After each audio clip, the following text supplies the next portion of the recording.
Broads Media. Yo, what's going on, everybody? This is who they are. This is what they do.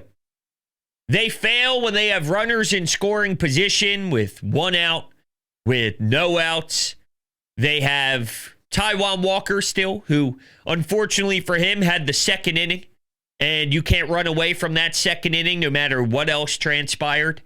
It was ridiculous to see him give up 6. And, well, the double play ball could have got him out of it. But he threw it into center field. So what are you going to do?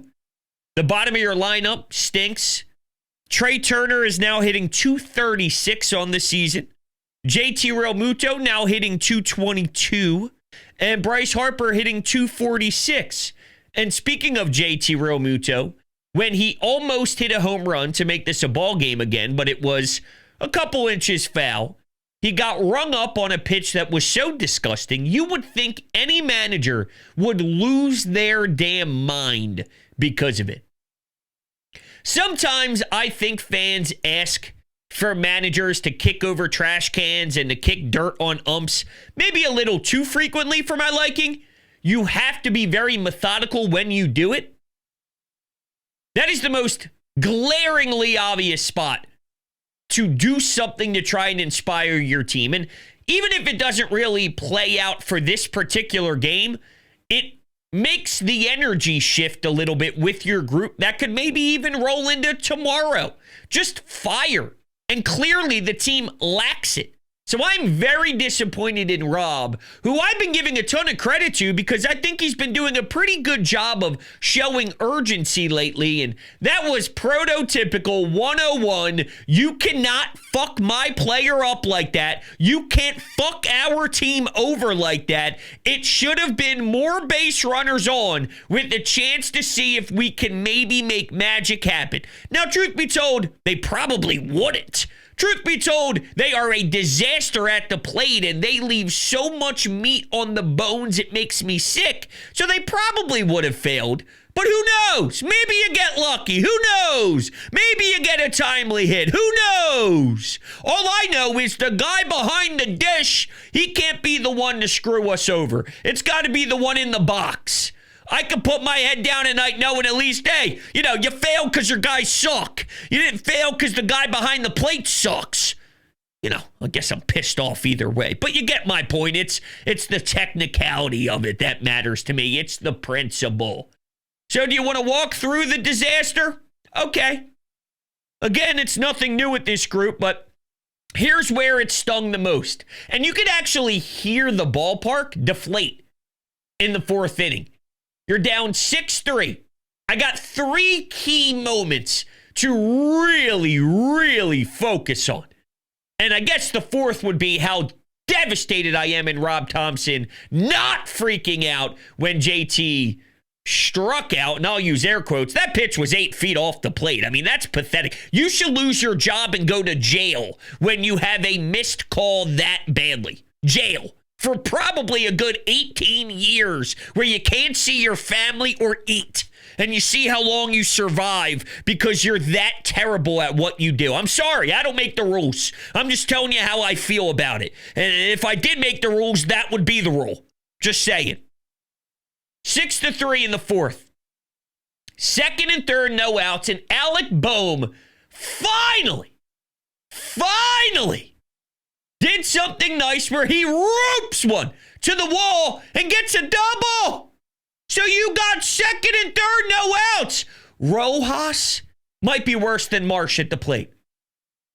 I'm going to say it again, and I want it to sink into your bone marrow so you truly understand how awful Johan Rojas is offensively.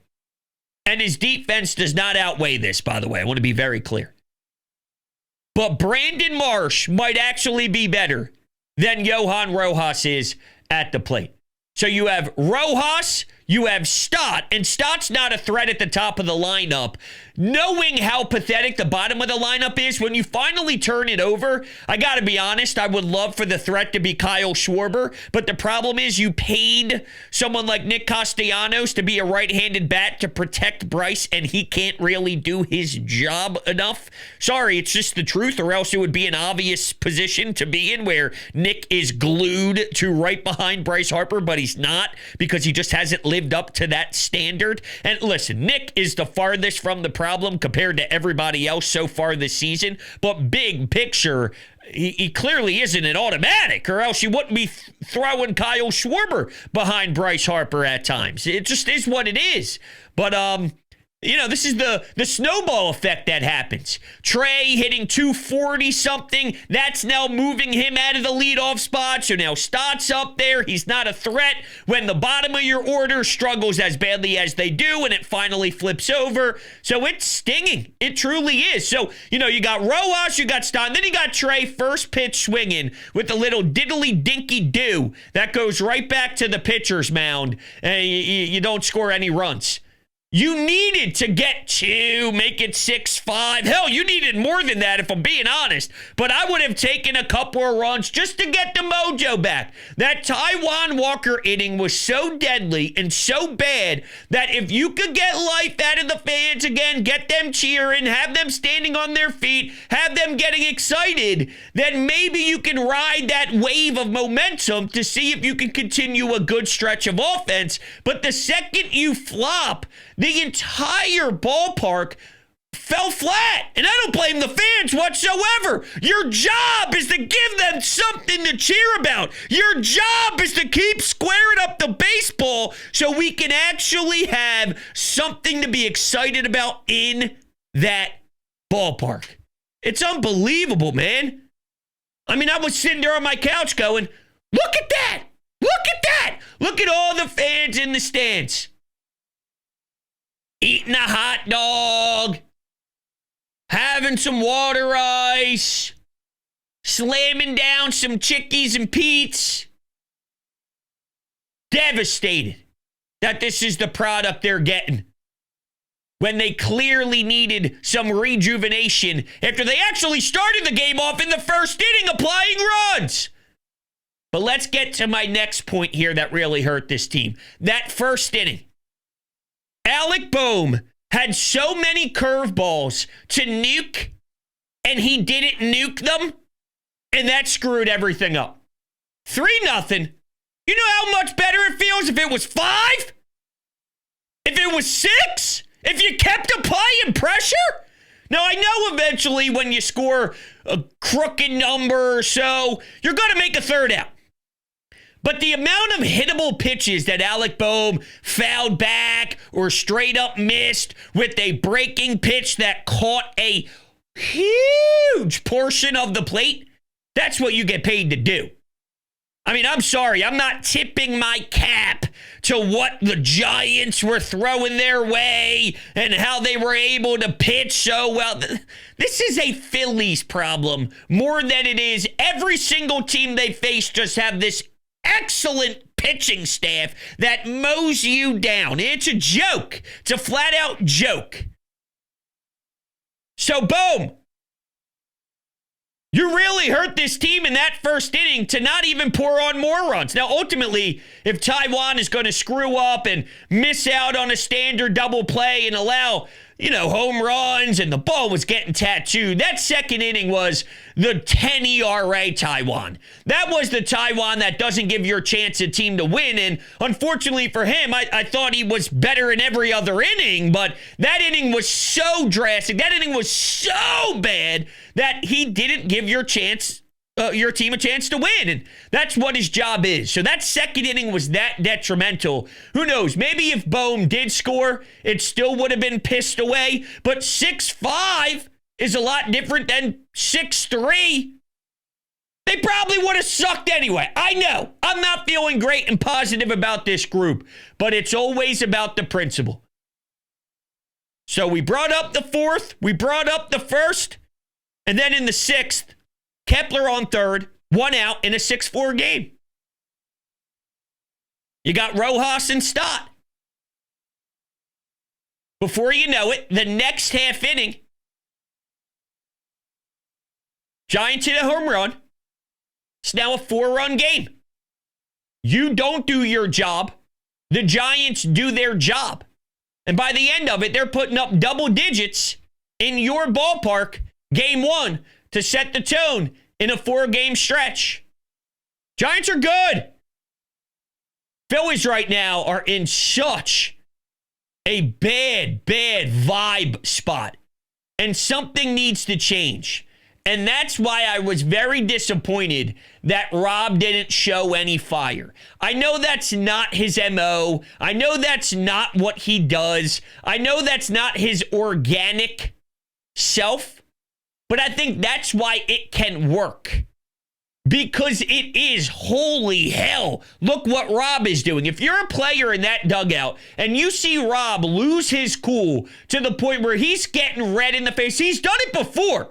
Doesn't happen often, but he does pop it in there once in a blue moon. We have seen it. And I remember getting damn goosebumps like I'm The Rock coming out in WWE and I got the hair sticking up on my arms and I'm patting my forearm saying, look at those hairs, baby. They're standing up big time because my body is shivering. I get that sometimes when Rob does it very blue moonish. That's how I know it works. That's how I know it does something. Rob, that was the time. This team is lacking vibes. This team is lacking energy. This team is lacking a pulse. You got to know when to push that button, and you can't push it very often. It needs to be done when the time is right. How is this not a right time? Because it's only, quote, April? No. That's what I want you to let the team know. I don't care that it's April. I don't care what our record is. I don't care how early in the season it is. We aren't messing around. I'm changing the lineup daily. I'm working, trying to find us answers by giving a different leadoff hitter on a night-to-night basis, by moving Kyle Schwarber to protect Bryce, even if it's 2 lefties in a row. I tried Nick protecting Bryce. I moved Brandon Marsh from the lineup for a couple days in a row and told him to sit down, take a deep breath. I know he's really wearing it on his sleeve. He feels bad for his teammates. He's getting extra BP before games begin, shows up to the ballpark early. He's doing everything in his power, but I sat Marsh down. I put Rojas in. I'm trying everything because it matters, even if it is April, to get this right. You shouldn't lose sight of that message when JT gets boned as badly as he did in that sequence. And I even think the ball going foul right before it should play into Rob's emotions because, let's be honest, that was a high to one of the most frustrating lows you could see because that wasn't uncontrollable. That wasn't JT just swinging out of his shoes at a pitch that's in the dirt that's bad. It's not some of Trey Turner swings that I'm watching right now. That was just straight up hot garbage from the one behind the plate. So I think, if anything, watching the ball go foul, knowing that you were in striking distance for a half a second in your mind, and watching that get pissed away because someone sucks at what they do, how do you not scream? How do you not bark? How do you not get a rise from everybody at CBP? So then your entire dugout, your entire locker room goes, fuck yeah, Rob, fuck yes, fuck yes. Where's that? I mean, it's so simple to go that route. I mean, it's almost an obvious to go that route. Crazy, isn't it? All right, should we see what Rob Thompson said post-game? It's probably nothing interesting. That's for sure. We haven't played our best baseball. Rob Thompson. Rob Thompson on the called strike 3 to JT. It was off the plate.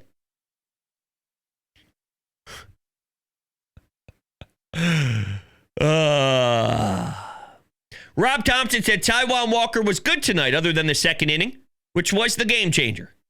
Walker only allowed 2 hits outside of that inning. I don't disagree with that. I do actually think there was a lot of promising stuff out of Taiwan. It just, that second inning was so bad and it was so terrible that even all the other stuff, it doesn't really outweigh it here. In a big picture look, maybe you could say, hey, if you can make sure that one inning isn't that terrible, he's going to have some uncomfortable innings. But if that's a 3-run inning instead of a 6-run inning, and then he only gives up 2 hits after he allows 3 earned runs, and maybe he can go 5, it's a big change. So far in 3 starts, Taiwan had 1 bad inning. Big picture, all right, I'm not ready to pull the plug on the every 5th day thing yet, but you did see signs of why guys have gotten to Taiwan and why they've been able to square it up, because when he gets squared up, I mean, that thing is legitimately tattooed. I want to see the Phillies offense do that to a team. Dare I ask for the Phillies to do that once in a while? I'm just spitballing. You know what else I'm spitballing about? My lawn. If you're stressing about your lawn the way I was stressing about my lawn, my great friends over at Green Lawn Fertilizing can help. Green Lawn Fertilizing, based in the Philadelphia area, and they are the best in this market. They are experts in New Jersey, Pennsylvania, Delaware, and extremely knowledgeable. They've created their own custom blend that will have your lawn recovering. Oh, man, when I tell you they are the best to work with. They are so nice. They are so kind. It's a family-oriented atmosphere. They came over. We were talking about the Phils. How about this? How about that? How you doing? Talked about kids, baseball, the whole thing. And most importantly, how my lawn's going to get treated and the work that they can do to provide me to have one of the greatest lawns in the entire neighborhood. And the first round is super important to lay the groundwork for you. So what is happening right now? Well, Green Lawn Fertilizing is offering 2 free treatments and 10% off for all of you out there listening. Green Lawn Fertilizing has already officially started treating all lawns out there, so it's time to get started. Make sure you check out the link in the description, which will take you right to their website through my link. It'll tell them that Bro sent you, and you can get started. It definitely has a little bit of a process involved, a couple of different treatments as your grass recovers and your lawn, takes time to soak in all the different treatments that they do. But when it gets to the time where everything is in place and it ran its course, you're going to say, holy hell, this is the greatest lawn I've ever seen in my life. And thank you, Broads, and thank you, Green Lawn Fertilizing. I can't believe I let my lawn look the way it did prior to this. We have a gorgeous looking home. Thank you, Green Lawn Fertilizing. I'm just saying, make sure you check out the link down below. All right, with that, let's go to the phones. Let's listen to your calls on the Anytime Hotline. What's up, bros? Just got a quick question for you here. I'm just wondering, why is it that every time we have runners on second and third with less than 2 outs, the following batters, it seems like they're trying to have the quickest, most incompetent looking at bats that I've ever seen on a baseball field. I mean, every time we have runners on second and third and less than 2 outs, it's happened multiple times the last couple of games. There's just no strikeouts, pop outs. Oh, I mean, I'm not looking for home runs here. I'm just looking, hit a ground ball the other way, maybe a sac fly, but no one's really stepping up right now. And we had 3 runs stay in the first inning, and we scored 4 runs the whole game. So, it's kind of hard to watch this team right now. It's hard to even focus on anything else besides the offense right now, even though the pitching wasn't that great today. But, we really need the offense to turn it around here and just, start scoring with runners in scoring position. Thanks, Brett. So it's a mix between a couple of things. One, when you're getting to the bottom of your lineup, when men are on, they're incompetent. Brandon Marsh was hitless through April. We're a couple weeks into April. Well, we are halfway through the month, and he wasn't able to provide a hit. He wasn't able to do anything throughout weeks in April. That's crazy. Also, Rojas, he just can't do anything. So the reason why it's happening and why it's been consistent is when you get to your 8-hole hitter, your 9-hole hitter, and now with Bryson Stott up at number 1 right now, these are the ones that are trying to generate something, and they're just not good enough. That's number one. Number two is I also think this team really struggles with pressure, and that's a problem with the expectations that are set on them. And I hate to really beat down this point, but if you truly study where we are now and all of the experiences that we have been through with this group since they started these postseason runs, when they went on that World Series journey, nobody really expected them to do it. It just kind of happened out of nowhere, and that's what made the Love Fest what it was. And with this point, I always do apply this same logic to the Mets, because last year the Mets were sort of the down and out team at the deadline. Mets fans wanted them to sell, and they were mad at Steve Cohen. Before you know it, they went on that run and lost to a better team in the Dodgers in the CS, and everyone looked at that journey as, wow, that was pretty crazy how we did that. Now there's expectations. They signed Juan Soto. We'll see how it all goes over the long run, but that's always something that's different with the mental and then with the physical when you apply pressure to yourself. And the tie it back to the Phillies, in 2022, there was no pressure. Just go play. Nobody really expected you to be here. Go face Houston. You got nothing to lose. Let's see what happens. Well, when 23 happened, they were at home against a team like the Diamondbacks. The Phillies should crush them. The Phillies should do their job. The Phillies, they got some huge advantages throughout this lineup and with their pitching staff. Go get it done. When they feel that everybody expects them to do something, second and third, no outs, it's time, they can't rise to that expectation. And it's crazy to think winning game 6 or game 7 at home in the NLCS is the same as game 15, 14, 13, inning 4, inning 6 against San Fran, where the pressure's nowhere even close to the intensity that is a postseason game.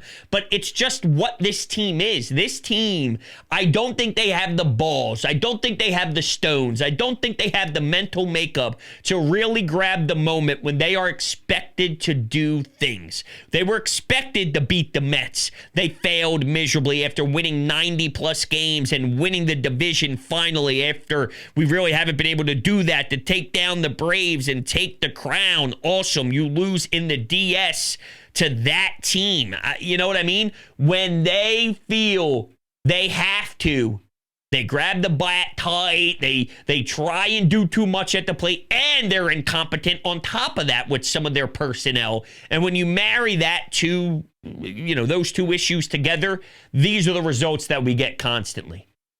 And I don't know how that changes, Like, I do think Alec Boehm, for the millionth time, I do think Alec Boehm is better than what he's hitting now. But I don't know how much has played a role with the trade, being very public about the trade. And I am going to read some context clues here, because Bryce Harper was asked about these issues with the team currently and how these slumps have been so massive for some of these guys. Boehm's hitting 156, by the way. He's not a 156 hitter, even though I'm not the biggest Boehm guy ever. He's definitely not a 156 hitter. I can agree. He started in the All-Star game. You know what I'm saying? But Bryce Harper was asked about the slumps and his teammates and all this stuff. And he said, it's not about the name on the back. It's about the name on the front. And that implies to me somebody needs to hear that. That's his way of calling somebody out, whether it's Marsh, which I don't think it is. I genuinely feel when Marsh speaks, he's feeling the pain because he knows he's letting his teammates down. And he's a fan guy, right? Fans love him, the beard, the energy. He's a fun guy, right? So I think he's got a good relationship with the fans when he's playing good ball. But I think he genuinely feels bad that he's letting his guys down. And he wears that on his sleeve, and that's not a bad thing that he feels that way. That's probably standard, right? I know.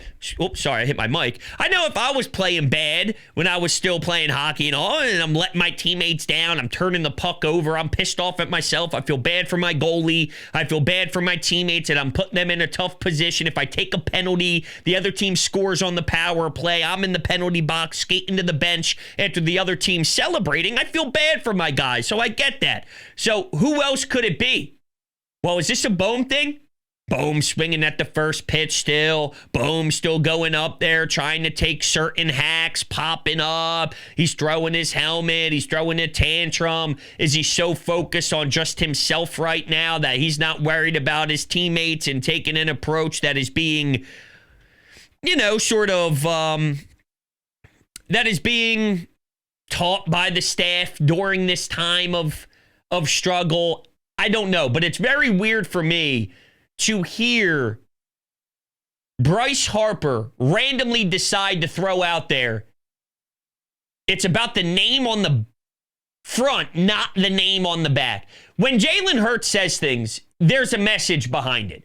He's super smart. He's super intelligent. Bryce Harper's been in the spotlight since my man was 14 years old, 15 years old, face of Sports Illustrated. His words carry. He knows his words carry. That wasn't just him speaking. That wasn't just random player speak when a player goes through a slump. How many times when teams lose and when teams are failing and when they go on the road and have a terrible road trip, and they lose to Atlanta 2 out of 3. They lose to St. Louis 2 out of 3 when they get shut out in 2 of those 3 games. In what world is the response after going 2-4 in their last 6? It's about the name on the front, not the name on the back. If it's not to actually call somebody out without calling somebody out. It's not as if they're winning. Like, if they were winning and they were 8-1 in their last 9 and Alec Boehm was struggling and Bryce was like, listen, I get he's having a rough go here. I get it. It's not been pleasant for Boehm. We've all been through this. Every single one of us as players has been through ups and downs, but we're winning. And we just got 9 wins out of 10 games. We're riding a high. We're feeling good. We're at the top of the NL East right now. Boehmer knows. We love Boehm. He's just going through it right now, but the name on the front, we're winning games, and he knows that, and he's going to get out of this slump. He's a great hitter. He's a phenomenal hitter. He squares up the ball. He hits doubles. He knocks in runs for us. We've seen it last year. He was an all-star. We have so much trust in Boehm, but when guys go through some struggles, we all do. As long as the team wins, it's all about the name on the front. Let's go. Like, that's a way to say, and he would never say it like that, but that's a way to spin a very similar statement in a positive, where this one had a very negative feel to it, for whatever that's worth. And that's sticking with me. I can't actually stop thinking about that. Let's go back to the phones. That game was disgusting in so many ways, but what I want to focus on is Rob. Rob had one moment in this game, and he fucking failed. How do you not get run in that situation? How do you not get up and defend your players? How do you not get thrown out? You know what that sounds like? You know what that looks like? Joe Girardi. Welcome back, buddy. That team was a mess.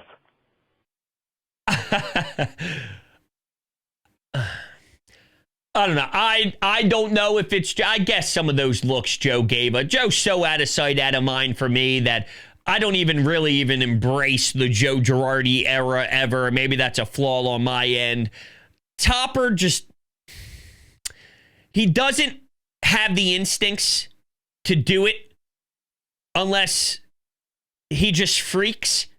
But I just don't know how that doesn't make you tick. I guess that's my issue, is how does Rob not tick from that? How does that not have, like, my natural instinct watching JT, the catcher's behind the dish all day long with that same blue, and he's there framing pitches, and he's there trying to work the ump to try and maximize what he can do when he's framing pitches, and you never want to get in the face of an ump and embarrass him as a catcher who you know you're trying to, get the best strike zone for your pitcher whenever it's your time to be out there on the field. But for JT to lose his cool that way, and the pitch was awful! The pitch was awful!